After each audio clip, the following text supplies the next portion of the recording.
The stars had always been silent. For thousands of years, humans looked up at the night sky and wondered if they were alone. They sent radio signals into the darkness. They built telescopes and satellites. They dreamed of meeting other life forms among the stars. But when the answer finally came, it was not what anyone expected. High Commander Vorath stood on the bridge of his flagship, the Eternal Dominion. He was tall, even by Veth standards. His gray skin was marked with the scars of 100 battles. His four eyes looked at the blue planet on the main screen with something close to boredom.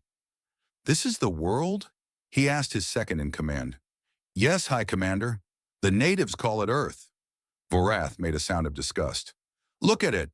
One small planet, no colonies, no orbital stations. They have not even left their own star system."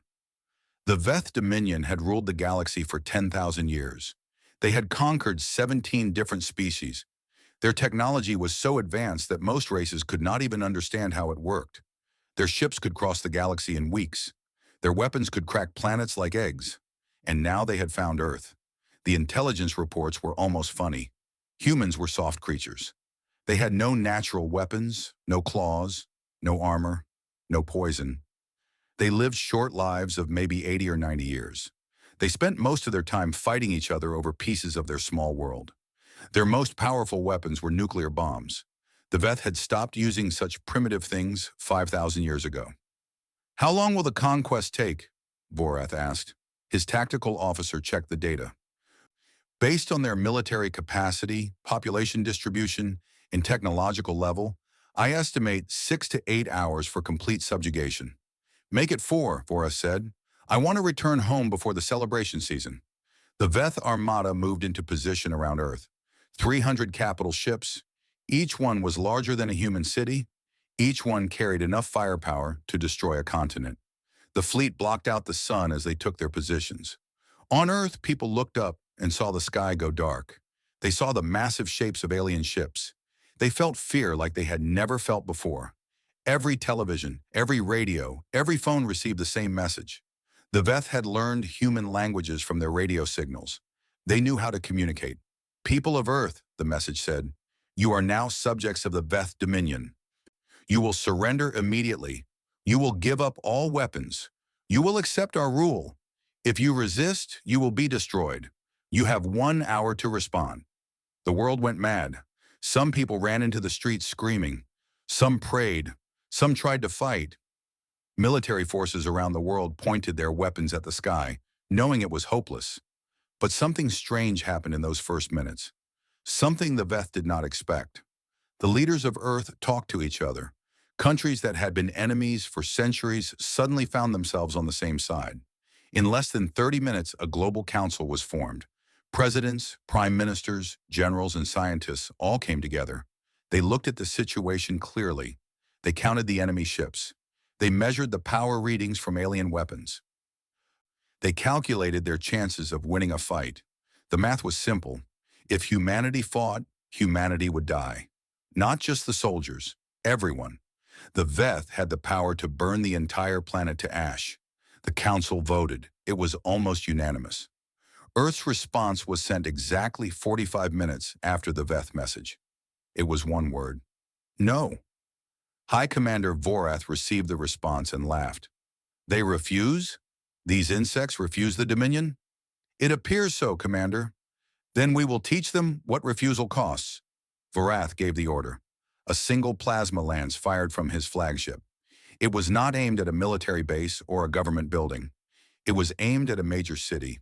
The beam of superheated energy fell from the sky like the finger of an angry god. The city died in an instant. Millions of people were gone in a flash of light. The shock wave flattened buildings for 100 kilometers. A crater remained where there had once been homes, schools, and hospitals. The world watched in horror, and then something changed. The panic stopped. The screaming stopped. A terrible silence fell over the planet. It was not the silence of defeat. It was not the silence of despair. It was the silence of people thinking very, very carefully. 6 hours after the first Veth message, Earth surrendered. Every nation, every military, every weapon was laid down. The surrender was complete and total. High Commander Vorath accepted the surrender with satisfaction. Note the time, he told his officers. This is the fastest conquest in Dominion history. These humans knew they were beaten. At least they are smart enough to recognize superior power. The Veth landed their occupation forces. They took control of governments. They began organizing the human population for their new roles as workers in the Dominion. Vorath received messages of congratulation from the Dominion homeworld. He was called a hero, a great commander, the one who had brought another species into the fold. He left Earth after just 3 days, leaving Governor Seleth in charge of the occupation. This world is boring, he told her. The humans are completely broken. They offer no challenge. Keep them working and send tribute to the homeworld. That is all that matters. Seleth watched him leave. She looked out over the human city below her office. People walked the streets. They went to work. They followed orders. But something bothered her. She had seen conquered species before. She had seen the despair in their eyes, the hopelessness, the broken spirits. These humans looked different. Their eyes were not empty. They were watching, thinking. Every time she looked at a human, she felt like they were studying her. She shook off the feeling. The conquest was complete. The humans had surrendered in record time. They were clearly weak, clearly inferior. What could they possibly do? In the ruins of the destroyed city, rescue workers searched for survivors. They found very few, but they found something else. They found anger. They found determination. They found a cold, patient hatred that would not show on any face. In a basement somewhere, a group of scientists met in secret. They were some of the smartest minds on Earth. They had survived because they were not in the city when it burned. We cannot fight them directly, one of them said. No, another agreed. Not now. Then what do we do? The oldest scientist in the room smiled. It was not a happy smile. It was the smile of someone who had just started playing a very long game. We wait, she said. We watch. We learn. And when the time comes, we show them what humanity really is. Outside, the Veth ships patrolled the skies. Their soldiers walked the streets. Their flags flew over human capitals. They believed they had won. They had no idea that the war had just begun. The humans smiled and bowed and followed orders. They worked in Veth factories. They learned Veth languages. They asked polite questions about Veth technology. And every night, in hidden places all over the world, they planned. The Veth had made a mistake. They had looked at humanity and seen a weak species that surrendered quickly. They never asked themselves why such a weak species had survived for so long. They never wondered how such soft creatures had come to dominate their planet. They never understood that humanity's greatest strength was not their weapons or their technology. It was their patience and their memory. The humans remembered the city that burned. They remembered the millions who died. They wrote down every name, every face, every story, and they waited. 20 years passed under Veth rule. The burned city was rebuilt. The craters were filled. Life went on. Governor Seleth sat in her office in what humans once called New York. She was reading reports, and she did not like what she was reading. Nothing was wrong exactly. That was the problem. Everything was too right. Humans were perfect workers. They arrived on time. They followed instructions. They learned new skills faster than any conquered species in Dominion history. Factory output exceeded all expectations. Tribute to the homeworld was always delivered early. It was wrong. All of it was wrong. Seleth had spent 40 years managing conquered species. She knew what occupation looked like. The conquered species always resisted at first. Then they became sad and hopeless. Then they became angry. Then they became broken. It was the same pattern every time. But humans did not follow the pattern. They never seemed broken. They never seemed hopeless. They smiled and worked and asked questions. Always questions. Endless questions. How does this machine work? What powers your ships? Where do you come from? How old is the Dominion? What other species have you conquered? The questions seemed innocent. They seemed like curiosity. But Seleth noticed that different humans asked different questions. A factory worker in Asia asked about Veth materials. A servant in Europe asked about Veth politics. A laborer in Africa asked about Veth military history. Alone, each question meant nothing. Together, they formed a pattern. Someone was gathering information. Someone was building a complete picture of the Veth dominion. Selith tried to report her concerns to the homeworld. Her superiors laughed at her. "You are imagining things, Governor. The humans are a compliant species. Their quick surrender proved they have no warrior spirit. Stop wasting our time with these paranoid reports." She stopped sending reports, but she did not stop watching. The strangest thing was what happened to her own soldiers. Veth warriors were supposed to be cold and disciplined. They were supposed to see conquered species as inferior. They were not supposed to become friends with them. But the humans were likable. They told jokes. They shared food. They made music that somehow touched Veth hearts. They told stories that made Veth soldiers laugh and cry. Garrison commanders reported that their troops were going native. They wore human clothes on their days off. They ate human food. They learned human games. Some even formed romantic relationships with humans. This had never happened before, not with any conquered species. The Veth had always remained separate, superior, apart. But humans pulled them in, slowly, gently, like water wearing a waystone. Commander Krath was a perfect example. He had arrived on Earth full of hatred and pride. Humans were insects. They deserved to serve the Dominion. He had watched the plasma strike destroy that first city and felt nothing but satisfaction. Now, 20 years later, he sat in a small restaurant in a human neighborhood. The owner, an old woman named Maria, brought him his favorite meal. She knew exactly how he liked it. She asked about his family back home. She remembered his birthday. Krath sometimes forgot that Maria was a conquered subject. She felt like a friend, maybe even like family. "You seem worried, Commander," Maria said, sitting across from him. "It is nothing," Krath said. But it was something. He had started to question the occupation. He had started to wonder if the Dominion was really as great as he had been taught. Maria smiled and patted his hand. "Things will work out. They always do." She returned to her kitchen. Krath finished his meal and left. He did not notice the small device under his table. He did not know that Maria had recorded every conversation he had ever had in her restaurant.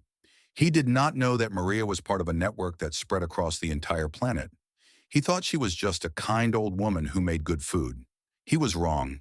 In a hidden facility beneath a mountain, a woman named Dr. Elena Vasquez studied Veth technology. She had been 14 years old when the invasion came. She remembered the plasma strike. Her mother had died in it, burned away in an instant. Elena had not cried at her mother's grave. She had made a promise instead, a cold, quiet promise that she had kept for 20 years. Now she led a team of scientists who were doing the impossible. They were not just studying Veth technology, they were improving it. The Veth faster-than-light drive was based on folding space. It was elegant and powerful. But Elena's team had found ways to make it 3 times more efficient. The Veth plasma weapons were brutal but wasteful. Elena's team had developed focused gravity lenses that could do the same damage with a fraction of the energy. The Veth thought their technology was the best in the galaxy. They were wrong. They had stopped innovating centuries ago. They had no competition. They had no reason to improve. Humans had spent their entire history competing against themselves. They had fought for resources. They had raced to develop new weapons. They had always been trying to outthink each other. Now all that competitive energy was pointed at a single target. Elena walked through her facility. She passed engineers working on ship designs. She passed programmers writing code that would crack Veth computer systems. She passed biologists studying Veth psychology, looking for weaknesses. This was just one facility. There were 46 others scattered across the planet. Each one specialized in something different. Each one worked in secret. The Veth scanned for energy signatures and communications. But humans had learned to hide. They used old technology that the Veth ignored. They passed information through whispered networks and paper messages. It was slow. It was difficult. But it was invisible. Elena entered a room where a young man was working on a strange device.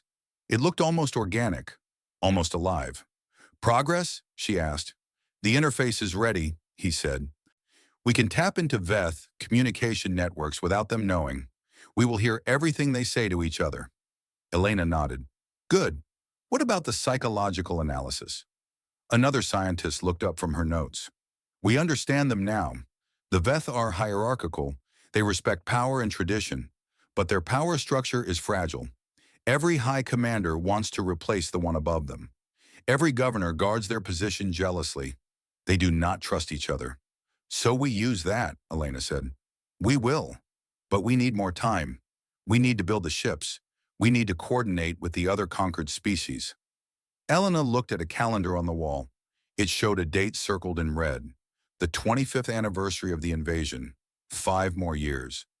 We stay on schedule, she said. We have waited this long. We can wait a little longer. Above ground, the sun was setting over a Veth-controlled world. Soldiers patrolled the streets. Surveillance drones flew overhead. Everything looked normal. Everything looked peaceful. Governor Saleth stood at her window, watching the sunset. Something was wrong. She could feel it in her bones. The humans were too quiet, too cooperative, too perfect. She had requested additional surveillance measures. She had asked for more troops. She had been denied every time. The humans are model subjects, her superiors said. You are wasting resources on paranoid fantasies. Maybe they were right. Maybe she was seeing threats that did not exist. But every time she looked into human eyes, she saw something hidden there. Something waiting. Something patient. She just could not figure out what it was. 5 years, Elena had said. In 5 years, the galaxy would learn the truth about humanity. They would learn that the species that surrendered fastest was not the weakest. It was the most dangerous. Elena Vasquez remembered the day the world ended. She was 14 years old.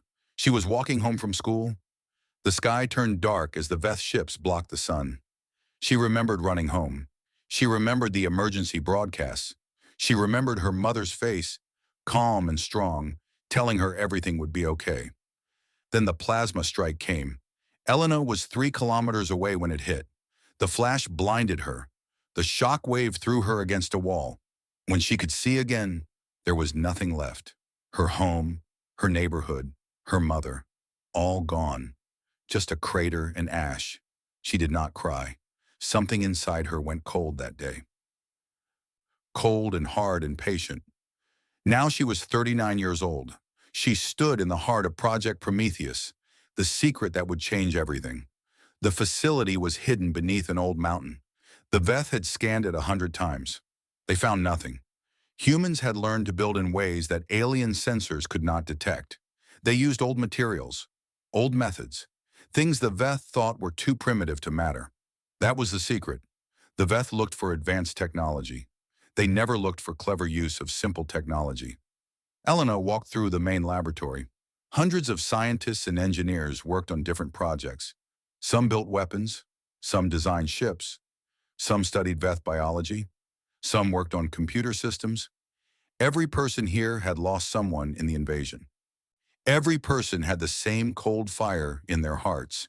They did not work for money or fame. They worked for revenge, for justice, for the memory of the dead.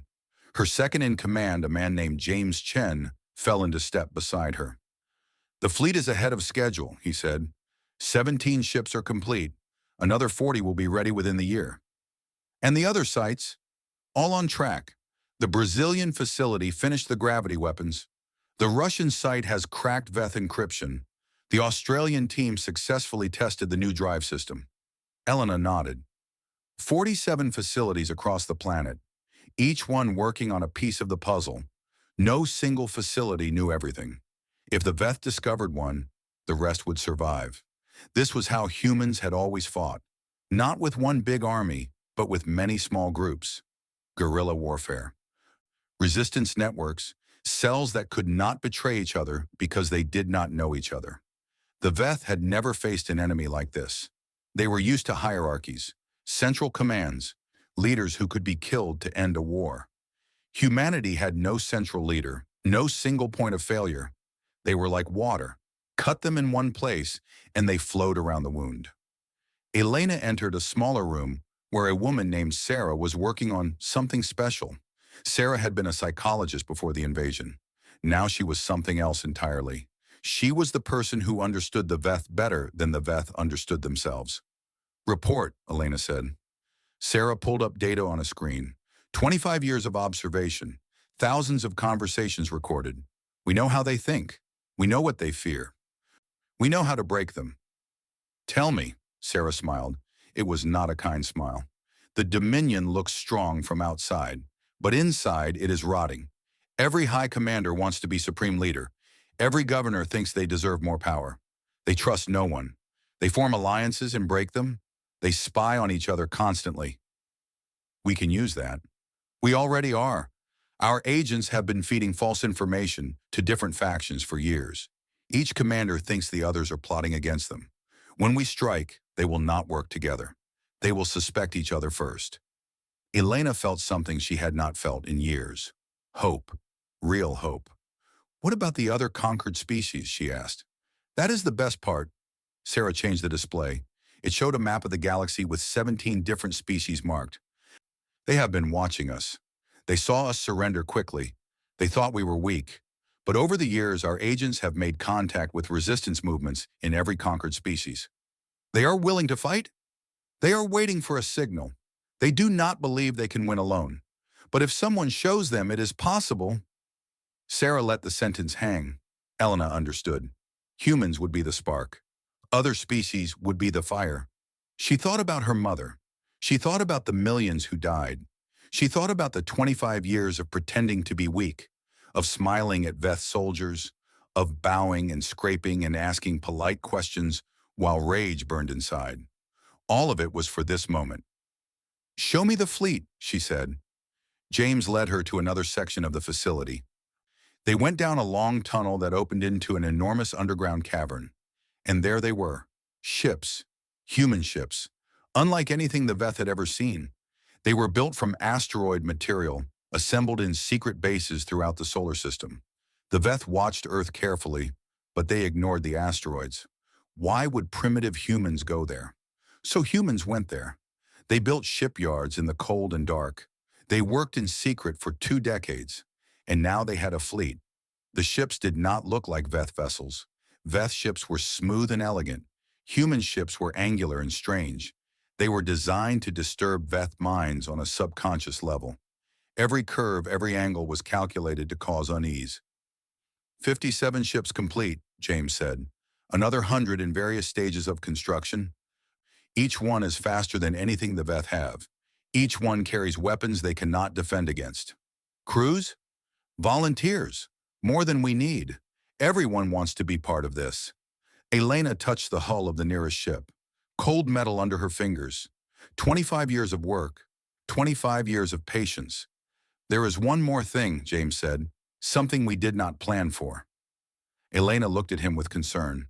The Veth soldiers on Earth. Many of them do not want to fight us anymore. They have lived among us. They have become sympathetic. Elena thought about this.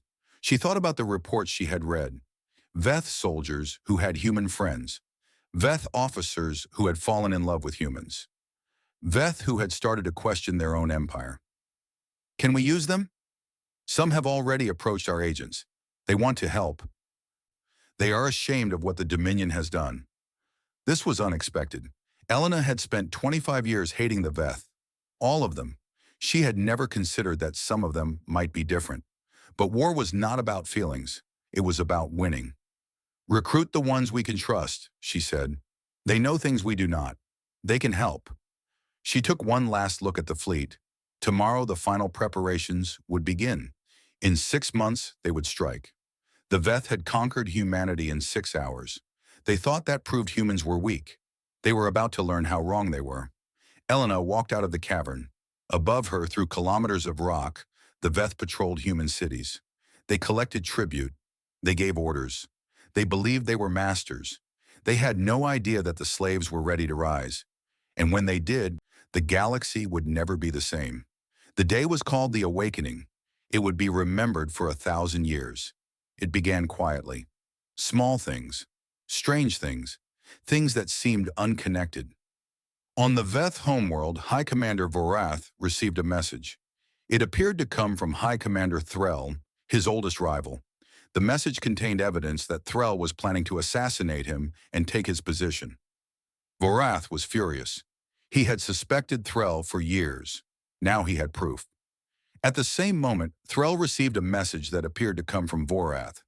It contained evidence that Vorath was planning to attack him first. Both commanders mobilized their personal fleets. Both sent angry accusations to the Supreme Council. Both demanded justice. Neither knew that the messages were fake, created by human programmers, sent through channels that could not be traced. This happened 12 times across the Dominion. Different commanders, different rivals, all of them suddenly convinced that their enemies were striking first. Governor Seleth was in her office when the first reports came in.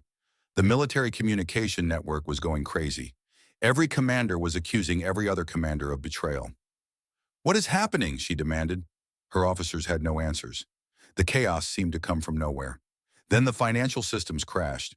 The Veth economy ran on a massive computer network. Trillions of credits moved through it every day. It had never failed in 500 years. It failed now. Human programmers had spent decades studying Veth code. They found weaknesses that Veth programmers did not know existed. Now they exploited all of them at once. Banks lost their records. Payments stopped processing. Trade ships had no idea who owned their cargo. The entire economic system of a galactic empire simply stopped working. Panic spread. Governors screamed for help. The homeworld tried to respond, but they were too busy dealing with the commanders who were now shooting at each other. And then the conquered species rose. On 17 different worlds, rebellions began at exactly the same moment. The Karath, who had been slaves for 3,000 years, attacked their overseers. The Milani, whose world had been stripped of resources, sabotaged mining operations. The Vrel, who had been treated as animals, finally showed their teeth. Each rebellion used tactics that human advisors had secretly provided. They knew where the weak points were. They knew which officials could be bribed. They knew when the guard shifts changed. Seleth watched her screens with growing horror. The entire Dominion was coming apart. Everything was happening at once. It could not be coincidence. Someone had planned this. And then she understood. "Humans," she whispered. "It was the humans all along." She tried to send a warning, but the communication network was down. She tried to mobilize her garrison, but half her soldiers were confused by contradictory orders that seemed to come from their own commanders. She ran to the window and looked at the sky, and she saw them. Ships. Strange, angular ships unlike anything she had ever seen. They came from nowhere. They moved faster than should be possible. They were everywhere at once. Human ships. The fleet had launched from the asteroid belt. They had traveled in complete silence, hiding from every sensor the Veth had. Now they struck, but they did not attack Earth first. That was what everyone expected. Instead, they went for the heart, the Veth homeworld. Admiral Lin Chen commanded the human fleet. She was 60 years old. She had lost her entire family in the first plasma strike. She had spent 25 years waiting for this moment.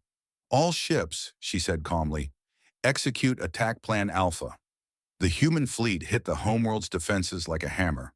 Veth orbital platforms fired their weapons, but human ships were too fast. They danced between the plasma beams like ghosts. The gravity weapons fired. Veth stations crumpled like paper. The weapons bent space itself, crushing everything in their path. The Veth had never seen anything like it. In 2 hours, the homeworld's defenses were destroyed. The shipyards that built the Dominion's endless armadas were slag. The communication relays that held the Empire together were silent. The Supreme Council sent desperate calls for help. No one answered. Every commander was too busy fighting other commanders. Every governor was too busy dealing with local rebellions. The Dominion was not defeated in battle. It was defeated by chaos, by confusion, by its own internal divisions. Back on Earth, Governor Seleth watched her empire die. Veth soldiers ran through the streets, not knowing what to do. Some tried to fight. Some tried to surrender. Some just stood in shock. Human crowds filled the streets. They were not violent. They did not attack. They just watched and waited. Seleth saw Maria, the old restaurant owner, the woman who had fed Commander Krath for 20 years. Maria was not pretending anymore. She stood straight and tall. She looked at Seleth with eyes that held no fear. You knew, Seleth said. You knew all along. Maria nodded. We all knew. Every human you met, every worker in your factories, every servant in your homes. We were all waiting. Why did you not fight earlier? You could have resisted. You could have made us bleed. Maria smiled. It was a cold smile. And you would have killed us all. We knew that. So we waited. We learned. We planned. And now, she gestured at the sky, where human ships were taking position over every major city on Earth. Now it is over. Seleth looked at the world she had governed for 25 years. She had thought she understood it. She had thought she was in control. She had been living in a trap the entire time. Around the galaxy, the story was the same. Veth commanders surrendered or fled. Conquered species celebrated their freedom. The 10,000-year dominion crumbled in less than a week. On the Veth homeworld, High Commander Varath sat in his empty palace. His fleet was destroyed. His rivals were dead or captured. Everything he had believed in was gone. He thought about the humans, the weak species, the quick surrender, the model subjects. He finally understood. They had played him. They had played everyone. The entire Dominion had been defeated by a species that knew how to lose, because sometimes losing was the first step to winning. Admiral Chen broadcast a message across all channels. Human, Veth, and every other species heard her words. The Dominion is finished, but we are not here to conquer. We are not here to enslave. We are here to build something new, something better. Every species that wants freedom can have it. Every species that wants peace can have it. The age of empires is over. The age of cooperation begins. On Earth, people looked up at the sky. For the first time in 25 years, there were no Veth ships blocking the sun. Only human ships. Ships built in secret. Ships crewed by volunteers. Ships that had just changed the galaxy forever. Some people cried, some laughed. Some just stood in silence, not quite believing it was real. It was real. The long night was over, and humanity was free. 1 year after the awakening, the galaxy was still learning how to be free. High Commander Vorath sat in a small room on Earth. It was not a prison cell, though it felt like one. The humans treated their prisoners well. Better than the Dominion had ever treated conquered species. That made Vorath feel worse somehow. The door opened. A woman walked in. She was older with gray in her hair and lines on her face, but her eyes were sharp and clear. This was Admiral Lin Chen, the woman who had commanded the fleet that destroyed his empire. Vorath stood. It was a reflex. He still had the manners of a Veth officer, even if he had nothing else. Please sit, Chen said. Her voice was calm, not angry, not triumphant, just calm. They sat across from each other, a small table between them. Tea was served, human tea. Vorath had learned to like it during his time as a prisoner. You wanted to see me, Vorath said. I have questions. I thought you might have answers. Vorath laughed. It was a bitter sound. What could I possibly tell you? You already won. You know everything. I know how we won. I do not fully understand why we won. Chen poured herself tea. I want to understand the Dominion. How could an empire that lasted 10,000 years collapse in less than a week? Vorath thought about this. He had spent the past year thinking about nothing else. You want the truth? Yes. We were not strong. We were just old. We had not faced a real challenge in centuries. We forgot how to adapt. We forgot how to think. He looked at his hands, four-fingered hands that had once commanded fleets. We saw you as weak because you surrendered quickly. We never asked why. Why did you never ask? Because we did not want to know. It was easier to believe we were superior. It was comfortable. He met her eyes. You let us believe it. You encouraged it. Every time your people smiled and bowed, you were lying. Every time you asked innocent questions, you were gathering intelligence. Every time you seemed weak, you were getting stronger. Chen nodded slowly. We learned that from ourselves. Humans have always been good at deception. We have always known that sometimes the best way to win is to let your enemy think they have already won. I watched one of your history programs, Vorath said, about something called the Trojan horse, a fake gift that held hidden soldiers. Your entire species is a Trojan horse. Chen smiled. It was the first smile Vorath had seen from her. That is a good way to put it. They sat in silence for a moment. Outside, the sounds of a free earth drifted through the window. Children playing, people talking, life going on. What happens now, Vorath asked. To my people. To the Dominion. There is no more Dominion. You know that. Yes, but there are still Veth. Billions of them. What will you do with us? Chen put down her teacup. She looked at him with something that might have been pity or understanding. It was hard to tell with humans. We are not you, she said. We are not going to enslave your species. We are not going to destroy your worlds. We are going to do something much harder. What? We are going to forgive you. Vorath stared at her. Of all the things he had expected, this was not it. Forgive us. After what we did, we burned your cities. We killed millions of your people. We treated you like animals for 25 years. Yes, you did all of those things. Chen's voice was steady. And if we do the same to you, what have we learned? What have we gained? Just more hatred, more war, more death. She shook her head. Humanity spent thousands of years doing that to ourselves. We know where it leads. Nowhere. So what do you want from us? Partnership, cooperation, a chance to build something better than the Dominion ever was. Chen stood and walked to the window. Look at what we have already started. Vorath joined her at the window.